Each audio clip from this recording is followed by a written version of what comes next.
Jim Morrison was far more than a rock singer. He was a poet, a rebel, and a man who could set a crowd on fire just by walking on stage. To some, he was a genius who spoke the truth others were afraid to say. To others, he was a dangerous troublemaker, a symbol of everything America feared about its youth. Even 50 years after his death, the mystery around him hasn't faded. Was he an artist or a provocateur, a prophet or a self-destructive hedonist? Maybe he was all of these at once. This is the story of how the leader of the Doors became the Lizard King, and why his name still sets the world on fire. Jim Morrison was born in 1943 into a strict military family. His father, George Morrison, rose to become a U.S. Navy admiral, and discipline was the language of the household. The family moved constantly, following Navy orders: Florida, California, Virginia. Jim never had a stable home or long-term friends, but he had books. By the age of 5, he was already reading authors that most adults struggled with. He memorized poetry, explored mythology, and fell in love with the strange and mysterious. Then came a turning point. On a road trip in New Mexico, young Jim witnessed a car accident involving Native Americans. He later said he saw the souls of the dead float into his body. Whether it was imagination or trauma, he carried that vision for life. He mentioned it in interviews and even in lyrics, calling it the moment that defined him. That early mix of intellect, mysticism, and darkness would later explode on stage in ways the world had never seen. At UCLA, Jim studied film, but his real passion was words. His short films confused professors, too abstract, too chaotic. But his notebooks were overflowing with poetry, surreal, violent, beautiful. After dropping out, he drifted to Venice Beach, sleeping on rooftops, writing verse, and living like a drifter. There, fate intervened. He ran into Ray Manzarek, a classmate and musician. Jim read him some of his poems. Ray was stunned. He didn't just hear words, he heard music waiting to be unleashed. Soon they brought in guitarist Robbie Krieger and drummer John Densmore. Together, the four created The Doors. The name came from Aldous Huxley's The Doors of Perception, inspired by poet William Blake's line, "If the doors of perception were cleansed, everything would appear infinite." It was the perfect symbol for what they wanted to do, not just make songs, but open portals in people's minds. By 1967, The Doors were no longer just a local club act. Their self-titled debut album shook the American music scene. The raw intensity of Break On Through was like nothing else on the radio, and Light My Fire turned into a phenomenon, racing up the Billboard charts and holding the #1 spot for weeks. The mix of Manzarek's hypnotic organ, Krieger's flamenco-inspired guitar, and Morrison's magnetic voice created a sound that felt both dangerous and irresistible. Their sudden success landed them an invitation to perform on The Ed Sullivan Show, the most influential television program in America. For young bands, it was the ultimate career boost. A single performance could launch you into superstardom. But the show also came with strict rules. Producers carefully reviewed lyrics and stage behavior to avoid offending Middle America. During rehearsal, the producers stopped the Doors when they heard one particular line in Light My Fire. "Girl, we couldn't get much higher." They worried the word higher sounded like a drug reference. They told the band, change it, replace it with better or inspire. Without it, they said, you won't go on the air. The band nodded politely. They agreed.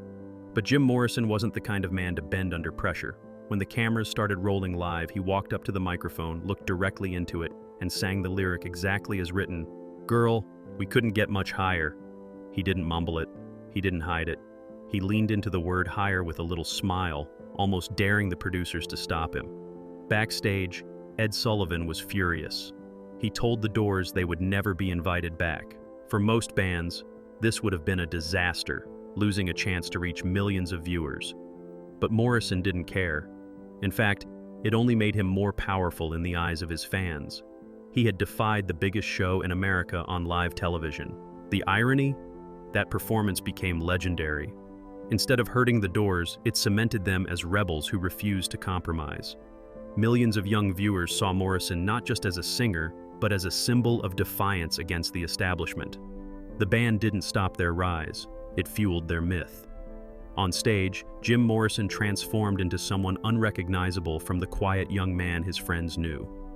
Dressed in black leather pants and loose shirts, he moved with a mix of confidence and unpredictability. Sometimes he performed with his back to the audience, creating an aura of mystery.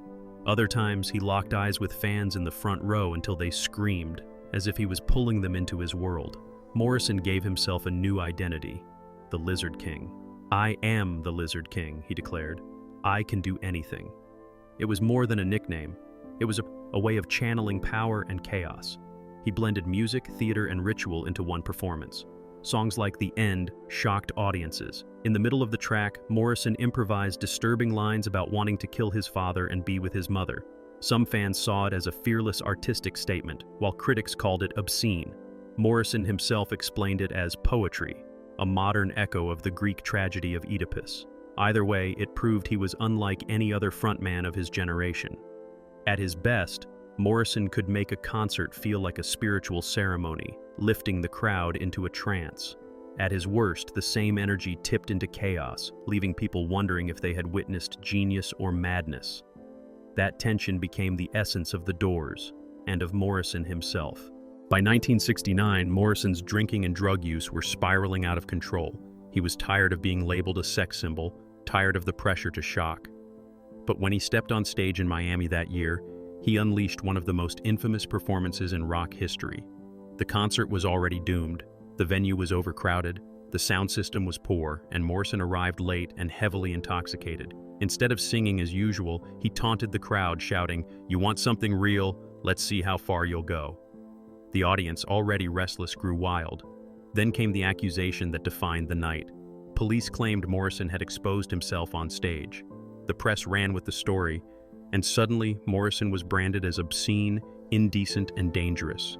He was arrested, charged, and dragged into a legal nightmare. To this day, no clear evidence has ever been found. No photographs, no video, nothing concrete. Morrison himself insisted it never happened. But the damage was done. The scandal shattered his reputation, strained the band, and sent him into a deep depression. Decades later, in 2010, the state of Florida reviewed the case. They admitted the evidence had always been weak, and they issued Morrison a full pardon, nearly 40 years after his death. But in 1969, there was no pardon, only headlines calling him a monster. By 1971, Morrison was exhausted. He was tired of courtrooms, tired of the constant attention, and tired of being a rock star when what he wanted most was to be taken seriously as a poet. Together with his longtime girlfriend, Pamela Corson, he moved to Paris. In the City of Light, he grew a beard and tried to live quietly. He walked along the Seine, scribbled poems in cafes, and explored the old neighborhoods of the left bank. For the first time in years, he seemed free of the spotlight. But that freedom came with isolation. Paris didn't treat him like a star. To many, he was just another American with long hair. Some friends said he loved the anonymity. Others believed it made him feel invisible. On July 3, 1971, Pamela found Jim dead in the bathtub of their apartment. He was only 27. The official cause of death was heart failure. But since no autopsy was performed, rumors exploded immediately. Some said he overdosed in a nightclub bathroom and was carried home in secret. Others whispered about conspiracies, even government involvement. To this day, no one knows the full truth.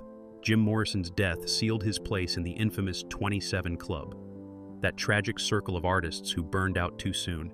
Jimi Hendrix, Janis Joplin, and later Kurt Cobain all shared the same fate, leaving the world at just 27. Their music and their mysteries continue to echo through generations. And if you want to explore more, we've created videos about other 27 Club legends, Jimi Hendrix and Kurt Cobain, where we uncover their own unforgettable stories. Check them out after this one. Morrison was buried at Père Lachaise Cemetery in Paris, not far from the graves of poets and philosophers he admired. His tomb became a pilgrimage site. Fans still gather there, leaving flowers, wine, notes, and even copies of his poems. In the 1980s, a bronze bust placed on his grave was stolen.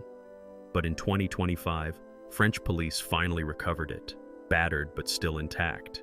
Even his grave carries its own legends. After his death, the Doors continued briefly, but without Morrison, the magic was gone. Yet their music only grew in influence. Light My Fire, Riders on the Storm, Break On Through. These songs still echo through radio stations and streaming playlists around the world. His charisma, his defiance, his voice, they remain timeless. And here's a surprising twist in his personal story. Jim's relationship with his father, Admiral George Morrison, was famously difficult. Jim often rejected him, even claiming in interviews that his parents were dead. But years later, friends of the family revealed that his father, the strict Navy man Jim had rebelled against, admitted privately that he was proud of his son. He may not have understood Jim's world, but he recognized the impact his son had on an entire generation. That single confession shows the complexity of Morrison's life. Rebellion and rejection on one side, hidden pride and respect on the other. Jim Morrison wasn't just a singer, he was a storm. On stage, he could lift thousands into a frenzy. Off stage, he was fragile, restless, and always searching for meaning. He broke rules, tested limits, and blurred the line between poetry and chaos. He lived like every night could be his last, and in the end, that became true. But his legacy is bigger than his short life. With Morrison as frontman, the Doors released 6 studio albums, and all of them reached the top 10 on the Billboard charts. Light My Fire hit #1, turning them into household names almost overnight. Over the years, the band sold more than 100 million records worldwide, proving that their influence didn't fade after his death. In 1993, the Doors were inducted into the Rock and Roll Hall of Fame, and decades later they received a Grammy Lifetime Achievement Award, cementing their place in music history. And Morrison's shadow still falls across generations of musicians. Punk pioneers like Iggy Pop drew from his wild stage presence. Patti Smith credited Morrison's mix of poetry and rock as a key inspiration for her own career. Even Kurt Cobain of Nirvana once said he admired the Doors, weaving Morrison's raw honesty into his own lyrics. Every time an artist fuses poetry with rebellion, you can hear echoes of Jim Morrison. More than 50 years later, he's still the Lizard King, wild, untamed, unforgettable. His words, his voice, and his legend continue to inspire. And perhaps that's the greatest truth about Jim Morrison. He never truly died. He just walked through another door.